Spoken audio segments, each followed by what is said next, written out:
All right, guys, welcome back to BBZ Poker. And today I have got 5 things for you that are going to help you deal with downswings. Okay, so these are going to be 5 real things, right? I'm not going to give you 5 kind of wishy-washy things that aren't going to get you to the other side of this pit or this black hole that you're facing. These are going to be 5 real things to help you through some adversity, all right?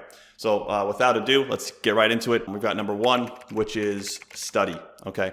So people who are a fan of the BBZ stream, I'll put links down below. People who are fans of the BBZ stream know that I study a lot, and there's a reason for it. The biggest thing you can do to get through a downswing is to go to sleep having had a horrible, horrible day, wake up, study for like an hour or 2, play your next session, get into it, and know that you're better than you were yesterday when you lost, okay? So it's really helpful to be able to just battle it out, knowing that today I am a stronger player than I was yesterday, right? Everything that I did this morning, everything that I might have studied last night, whatever, has made me a little bit better. Now, I'm not way better. Most of my skill set has been built over a long period of time, right? But nonetheless, I am a stronger player today.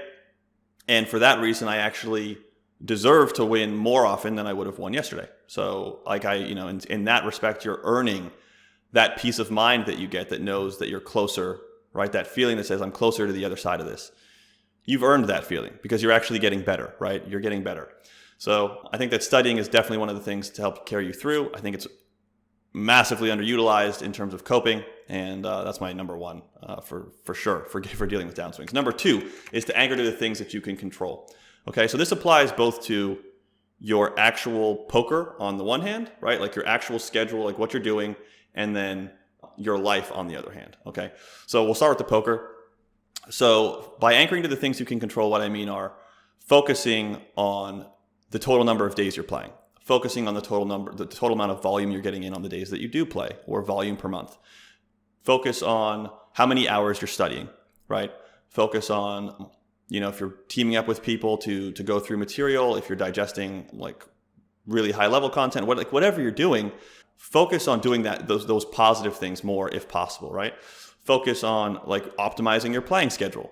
Focus on the things that you can control, as opposed to focusing on like the actual swing itself. Like, oh, I'm losing money. That's a part of playing, right? So you can't control that. Like you can't sit down and say at the end of this session, I'm going to win. At least I can't do that. So it really helps to focus on the things you can control, right? That's on the poker side. Personally, I like making sure that I have something on my life side that I can kind of anchor to, where I can see success just by putting in time, right? Where that relationship, the feedback or the input-output relationship is very strong if I'm doing the right things, right? So in poker, unfortunately, you can be doing all the right things. You can be studying, you can be putting in the volume, you can be a part of the BBZ community in general. Like you can do tons of things to try to get better, and it's just not panning out right now. There are other activities that just aren't like that at all. Okay, so I'll give you an example. If you do all the right things for a month straight in poker, you could be stuck at the end of the month and have a horrible result. If you are not the type of person that runs, okay, and you pick a fixed distance, like let's call it a mile, and you run that mile every single day for 30 days. If you're not the type of person that runs like really regularly, I almost guarantee you that at the end of 30 days, you'll run that mile faster. Okay, so the relationship between what you put in and what you get out is so strong that it's really it gives you this feeling of control, right? And psychologically, coping with the downswing is a huge part of it. You need to be able to just cope. And so finding these ways of giving you this feeling of control in your life when you feel like you don't have any, because every time you play, you lose, and you feel like you're studying, you feel like you're executing strategies that you know to be sound. Like, what's wrong? Why can't I win? Right? Like, find things that you can control. Find things you can anchor to where you're going to get that expected result every time. And it'll just help you to feel better. It'll give your life, like I said, that control that it currently lacks. And it's definitely one of the tools that inside the BBZ community we use a lot to help us get to the other side. Number 3, okay? And this is going to be one that is for professional players. Like if you're not a professional player, number 3 won't really apply to you. But I know that a huge fraction of the people who tune into me are like semi-professional, professional players. And so number 3 is optimizing your expenses, right? Because if you're trying to be a professional player or a semi-professional player, it's really important that you treat poker like a business. And that means that like you're sensitive when, when there's no revenue coming in, you might want to review the expenses that are coming out, right? And so, like, for sure there are things you can't cut, there are things that you don't want to cut. And I'm not saying like every time you lose money, start slashing away at like what makes your quality of life. I'm not saying that. But what I am saying is that like you should routinely review your expenses. And if you're not the type to do that, you should definitely be reviewing your expenses when you're losing money. So if your personal life role and the money that you use to make a living are in some way linked or connected, it's important to protect it, both in terms of like analyzing your game selection, what you choose to play, but also in terms of like how often you eat out, what you choose to spend on, what kind of car you drive. There are lots of people who can help you bring down your expenses systematically, but I would definitely recommend looking into it. It's something that we talk about a lot inside the BBZ community. And it's something that I think a lot of poker players overlook, because poker is itself like this, it's kind of got this like glamorous, it's like almost like glorified to have a big roll and then lose it all and then have a big roll again and then lose it all again. And for some reason, people really, there's something romantic about that to some people, not to me. I'm not a big fan of losing all my money. But I think that you want to build this mechanism in where like when things are going bad, like I'm just making sure that I'm on top of all of the things that I can control. And it's a hell of a lot easier to control your expenses in poker than it is to control your revenue. So I would definitely take a look at that. Number 4, okay, is to actually analyze the downswing itself. So I mean like going into the downswing and saying like, where did I lose this money, right? And so I'll give you myself as an example personally. So if I lose $100,000 and I lost $100,000 playing 4 25Ks, what significance does that have on me as a player? What is the feedback that's being provided to me? Like, how can I use it? And I would say that basically nothing. It doesn't mean if I play 4 25Ks, which are really tough games typically, and I lose them, it doesn't mean anything. It doesn't mean that I shouldn't be playing 25Ks. It doesn't mean that I shouldn't be playing 10Ks. It doesn't mean that I shouldn't be playing 5Ks. It means nothing. It just means that I lost $100,000. Now, if there are economic consequences of that I can't live with, it means I may have made a mistake in terms of managing my exposure to the 25Ks themselves. Maybe I shouldn't have 100% of those 25Ks. Maybe I should have had half. Maybe I need to take steps in that regard. But certainly 4 games is not a sample size. It doesn't mean anything. And I shouldn't be changing my behavior too dramatically as a result of those 4 games, right? So now on the other side of that, if I lose $100,000 in $320 tournaments, which I also play, maybe now I need to start looking at, okay, why, right? Like why, like is something going on? Do I need to do more database analysis to try to figure out like where I'm hemorrhaging some money? Do I need to evaluate my win rate? Am I actually beating these games? Like that might actually mean something. And I need to start looking into potentially optimizing my game selection in a better way. Okay. So I think that you need to, for sure, analyze the downswing itself. It's not all downswings are created equally. Sometimes you're just losing at the top of your buy-in curve and you just kind of need to either stop playing that high. If it really bothers you that you're losing this money, stop playing that big, sell more action, whatever.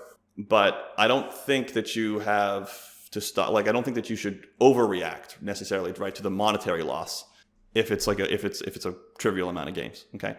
So make sure that you're analyzing the downswing and getting perspective on exactly where you've lost the money. Okay, the last one for me, number 5, is a personal one, right? So take full advantage of your personal relationships. So this can be, ideally, this can be someone who kind of understands what you're going through. So someone who's maybe inside poker, someone who knows what it's like to lose a lot of money. And I have relationships like that for sure, where if I lose a really large sum of money that other people maybe can't have a difficult time relating to, like maybe I lose $500,000, maybe I lose $1 million. There are some people who can relate to me when I lose that type of money. And that's really comforting because like they understand some of the differences or some of the nuances to losing that type of money better than maybe some other people. And it doesn't come across as condescending when you're just being open and honest about what's going on.